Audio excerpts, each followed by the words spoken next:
Well, sir, that is an impressive collection you have, sir, of mermaids. Just that one mermaid, sir.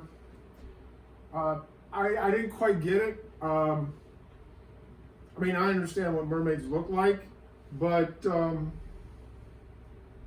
she was holding a martini with an olive while smoking a cigarette, dropping ashes, and then she had like the long over elbow gloves on. It just doesn't seem that that would work in the ocean, sir, but who am I to know? So I do think the collection is probably cool now, and I can get on going. I've inconvenienced you far too much, sir, but thank you for your hospitality. The third gear, you're right, sir. I have to be careful with the third gear. Actually, I'm not going to be using that gear, though. Apparently, if you can get into the fourth gear immediately, it does something different, sir. Just, wow. I put in the fourth gear one time, and I think it goes into like a different reality. Like third gear allows you to like go different places in the galaxy. But fourth gear, it actually takes you to like different realities, I believe it is, sir, or something like that. Because the first time I did it, sir, I wound up in this like almost like a medieval place. And immediately there was all this commotion going on. Apparently there was a murder. Not the king, but apparently somebody like the king had been murdered. And his daughter was trying to figure out what had happened, and apparently they knew that it was their younger brother that had done it, but they were trying to find him. And so she had asked me to help.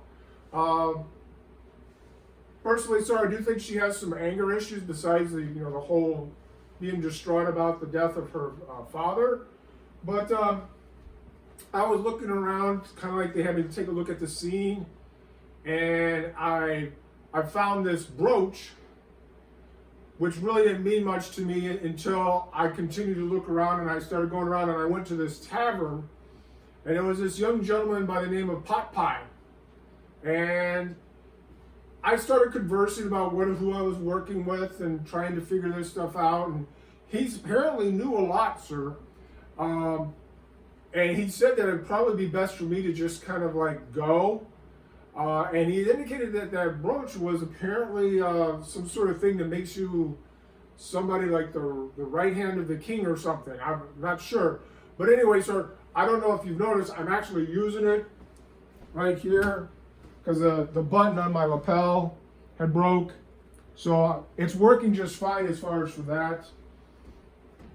So, oh no, sir, I'm not going to go back there.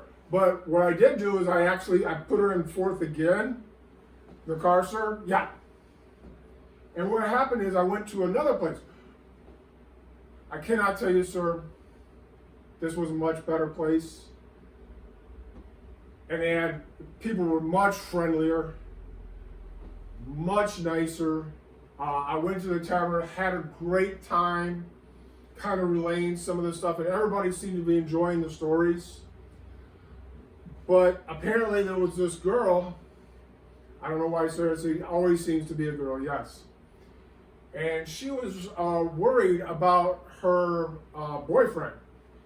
Now, when I talked to her about it more, it didn't really sound like they were like officially like a couple, sir. Just kind of sounded like she was like really cared for him but hadn't let him know. Well, anyway, what happened was apparently him and this other guy all of a sudden one night just disappeared. Which is interesting because she relates that there was a party approximately a month prior where this other guy's uncle had disappeared in front of everybody. Like a magic trick, sir. Yes, like a magic trick. And so she was worried about what's happened because apparently there's low crime in this place, sir. And not far away that very night, like the last night that everybody saw these two, there was a murder a couple towns away, which for this place was like huge news. LA, nobody cares. But for this place, this was like huge news. And anyway, sir, what happens is she wanted me to try to check this out. And she kind of directed me to where this other guy's place was. Now, I did kind of inquire as far as like what they did. Apparently, this gentleman that I was going to his home, he just inherited stuff. And he was just kind of with his uncle, and he had inherited everything his uncle had. The girl that she was sweet on, or excuse me, the guy that she was sweet on, he apparently he's a gardener. So anyway, I went checking around the house, and there was lots of writings and stuff there, and it looked like there was commotion, and it looked like a whole bunch of things that might have been put together and taken away in haste. And you could kind of tell maybe where there was some tracks that lead away. But then I'm going back to those papers, and I noticed something, sir. You see, there was this one paper that was different from the others. It was all rolled up. It seemed to be of a better quality type paper. And in fact, sir, I have it here. And let me just read a couple things to you about this paper, sir. Excuse me, I'll have to get my glasses. I can't see anything more reading-wise for glasses, you know. It's just how it is when you get older, sir. He's on. Now, a lot of this is kind of like a government type stuff, sir, so I won't bore you with the details. I just kind of get to the point on some of these. One of the first things it talks about here, the great ring shall now be an heirloom of the North Kingdom. And then it goes on down furthermore about some stuff. And then it has this line here about apparently it was the property of the hand of Sauron.